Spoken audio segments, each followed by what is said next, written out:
Hi everybody.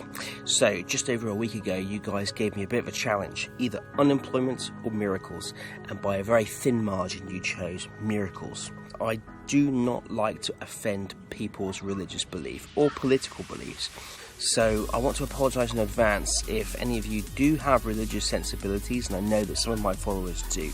So the first act of what I would call divine intervention is Noah's flood. For those of you who don't know, Noah was a righteous man, he had his family, and God sent rain for 40 days and 40 nights, causing a flood that covered the world. Now, floods have a very typical sedimentary expression in the geological record, so I've got to ask myself, is there any evidence of a flood covering the world at the time of Noah?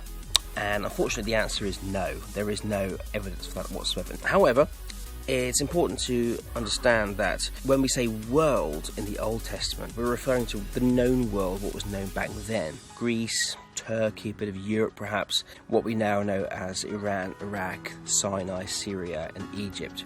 That was the world. There's no reference of South America, North America, Asia, Australia, Oceania, because nobody knew it existed. It's also important to recognise that it was an oral tradition. So historicity and historical accounts were passed on generation by generation in a much more faithful way than is done today. The question we have to ask ourselves is, was there a flood in that region around about that time, or maybe a few thousand years before Noah, which would have adhered to the imagination and passed on through the generations, captured by Moses in the Old Testament? The answer is yes. It has to do with deglaciation. As the Greenland, the Laurentide ice sheet and the Antarctic ice sheet melted, that's why the sea levels have risen significantly throughout the Holocene. That's the last 15,000 years. It plateaued out about 5,000 years ago, but about 8,000 years ago, a really important and dramatic event took place. As the sea levels rose, the Mediterranean filled up. There's a little strait called the Bosphorus Straits, which connects the modern Mediterranean to the Black Sea. About 8,000 years ago, the sea level rose and actually overlapped and overflowed over that strait, very quickly filling the Black Sea. In fact, it's estimated that the flow into the Black Sea was about 200 to 300 times faster than Niagara Falls is today. That would have certainly been a dramatic event, unprecedented in all of human existence. A flood account was probably based on that old myth and was passed down through the generations. The next miracle I want to talk about is Moses parting the Red Sea. He was being pursued by Pharaoh's army and cornered. He actually seemingly ordered the seas to part. He passed through the Red Sea, and as he passed the other side, the seas came down onto Pharaoh's army and they were drowned.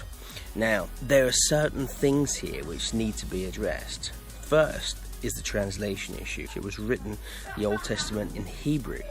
If you translate the Old Hebrew into the English as it should have been, it's actually the Sea of Reeds, not the Red Sea. So we're actually in the wrong place. It's very difficult to imagine how the Red Sea itself would have been parted. It's way too deep.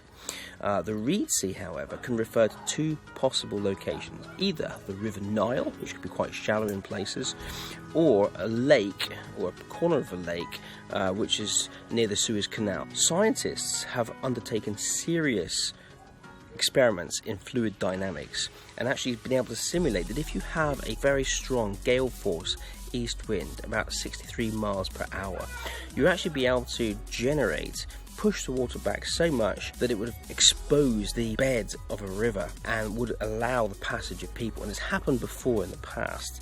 These certain atmospheric conditions have come about, and fishermen have been found themselves stranded on the riverbed. So it is quite possible, and in fact in the Old Testament it says that the wind was blowing constantly from the east just before Moses crossed the Red Sea, or the Reed Sea.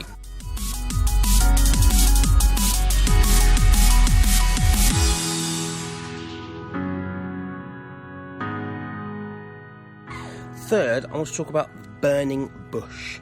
So Moses was heading up to Mount Sinai to receive the 10 Commandments when he was met by a burning bush that talked to him. Burning bush that wasn't consumed by flame, that seemed to be miraculous. That certainly adhered to the imagination of Moses and made him think that God was talking to him. So it was burning, but it wasn't being burnt down. It wasn't being turned to ash. When that part of the world, in another part of the world, prone to wildfires, and certainly that part of the world is and was, trees and bushes tend to have a flame retardant bark, and for that reason they can burn quite happily. In fact, it's an important part of the ecosystem. We call it in the geosciences Pyro Ecology. In fact, fire is an essential part of the ecology of these species. You need fire, in these cases, to actually break open the seeds so they can be distributed and fertilized over the landscape. So, a flame retardant bark, a particularly hardy bush, and the cause of that fire could be left to your imagination. It could be a volcanic vent that was close by which provided a cinder. It could have been a lightning strike, whatever reason. There are many reasons for wildfires, but it's not particularly out of the question that a bush should burn consistently and constantly without being consumed. And if Moses was an impressionable chap, then he could have certainly inferred that that was a miracle and divine intervention in his favour. So that's the burning bush geologized.